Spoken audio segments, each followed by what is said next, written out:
Today on Lisa's List, we're going to talk about one of the biggest myths in the real estate industry, so stay tuned.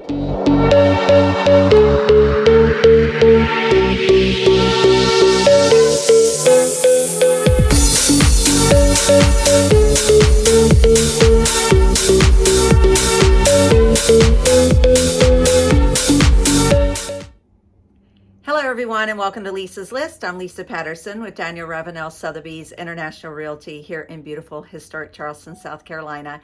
And I have talked about this subject before, actually with Jennifer Flanagan, a real estate attorney here in Charleston. And I will link that to this video so you can see that as well if you missed it. But I'm going to talk about one of the biggest myths in the real estate industry, and it's been coming up a lot lately, and I try to explain it to my clients, but I'm just going to really break it down. The biggest thing I hear is from a buyer, I am just going to call the listing agent because I will get a better deal on the house. That's the biggest myth. That is not true. There's no truth. I don't know why as a buyer you would think that. And I don't know who's telling you that, because it's just the answer to that is no, it's not going to happen. So I'm going to break it down a little bit and explain to you why, and also explain why you need representation. Number one, as a realtor, when we go on a listing appointment and we get the listing, on the contract when it's signed with the listing agreement with the seller, there is an entire section on the contract that states how the commission or the fee is going to be done.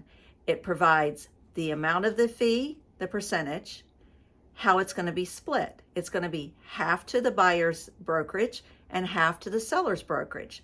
So that's already determined, it's predetermined.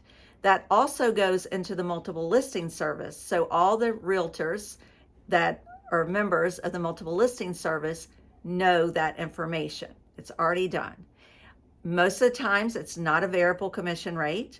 And there are a lot of brokerages will not allow a variable commission rate or a reduction on the rate.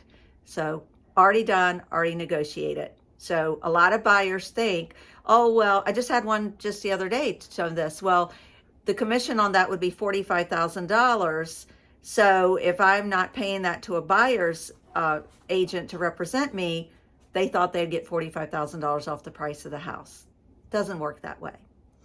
The other thing is you definitely need representation.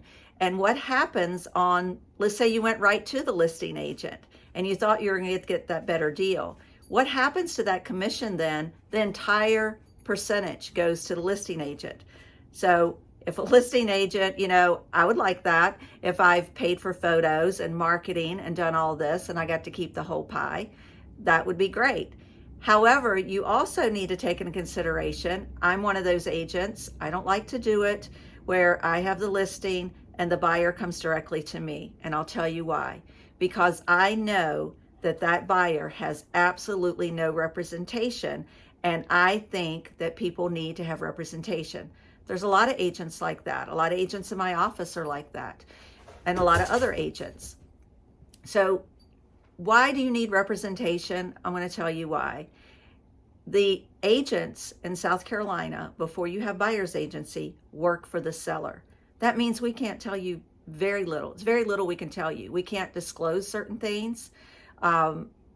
There's a lot of things that go on in the Charleston market that you need to know about. And in order to know about it, you need to have representation. Especially flooding. That's a big thing. I've met people after the fact that went directly to a listing agent and have discovered they purchased a house that floods. They purchase a house with this issue. They purchase a house with that issue. So when you think that you're saving money, you're not. In the long term, you're actually probably going to cost yourself some money, to be quite honest with you. The other thing is, I've heard of people buying property they thought they could Airbnb to discover after they purchased it. No, they can't. We have very strict rules about that. So basically have representation for yourself.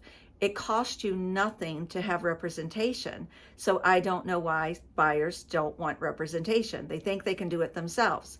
Well, you may be in sales. You may be great in sales at your job, but do you negotiate real estate contracts every day? The answer is probably no. and you need someone to navigate that for you. The other thing, if you're coming from out of the area, do you know the proper home inspectors in town? Not saying that a listing agent is going to be shady, but are you going to rely on a listing agent that cannot represent you to tell you who to use for a home inspector, or who to use you for insurance, or any other detail of that transaction? You need to have representation. I cannot say that enough. As I said, I meet people all the time after the fact. They've been involved in a lawsuit. They've been involved in numerous things, or having to spend more money to fix things on their house because they didn't realize these things existed because they did not have representation. Do yourself a favor, save yourself a lot of headache, save yourself some money, and make sure you have representation. The other thing, do not go on a new construction site or into a condo building where the developer still owns the condos and not have representation. Those contracts are totally different. They're all one-sided to the builder or the developer, and you have no representation. You can be taken on some things. So just don't do it. I can't say it enough. If you have any questions about it, please give me a call. And if you're looking to purchase in the Charleston market and you need someone to represent you, give me a call, 843-991-6809. Until next time on Lisa's List.